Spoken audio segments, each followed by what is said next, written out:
This is tonight. Malaysian Prime Minister and Finance Minister Anwar Ibrahim has unveiled the biggest budget in history, even as he's trying to narrow a deficit. He has proposed a spending plan worth $87.1 billion for the current fiscal year. That is 16% more than what the previous government suggested in October.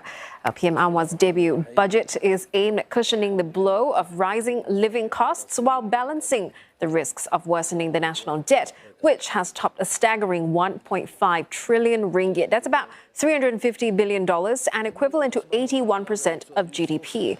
He has vowed to maintain subsidies and other government support for lower income groups and broaden the revenue base through taxes, targeting luxury goods and capital gains.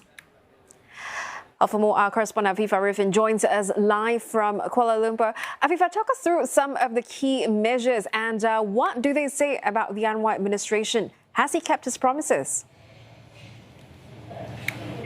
That's right, Liz. So it's a record budget that has been tabled. It's an entirely different budget. It's called the Madani budget, according to Prime Minister Anwar Ibrahim, who is also Malaysia's finance minister. So a total of 388.1 billion ringgit has been tabled for 2023. That's about 16 billion ringgit more than the budget that was tabled by the previous government in October last year, and about a 16% increase from budget for 2022. But this was made possible because the revenue last year was slightly higher at about 291 billion ringgit, with a strong GDP growth of about 8.7%, and all these were attributed to good post-COVID recovery. But despite this, of course, the Prime Minister has noted that Malaysia's debt and liabilities stand at about 1.5 trillion ringgit, and that's about 80% of the GDP. And so that's one of his key focus of the budget. You know, he says his administration is committed to reducing government debt. And so to address the unsustainable debt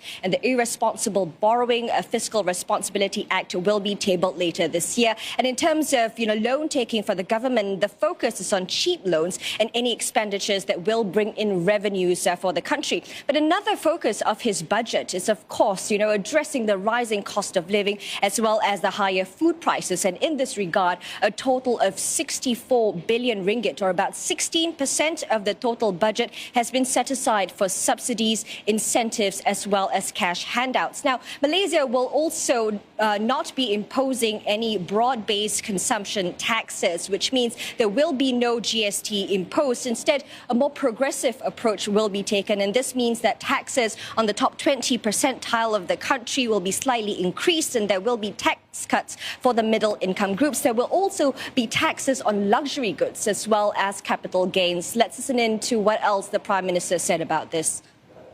Dalam keadaan rakyat terbanyak yang masih susah, inflasi makanan melebihi 5%, kadar upah yang masih rendah, maka ternyata saat ini bukanlah ruang dan masa yang sesuai untuk kita memperkenalkan GST dan melaksanakannya. Kerajaan mengambil pendekatan lebih progresif sebagai langkah baru meluaskan asas cukai kepada mereka yang punyai kemampuan. Afifa, many thanks for that. That was Afifa Riffin in Kuala Lumpur.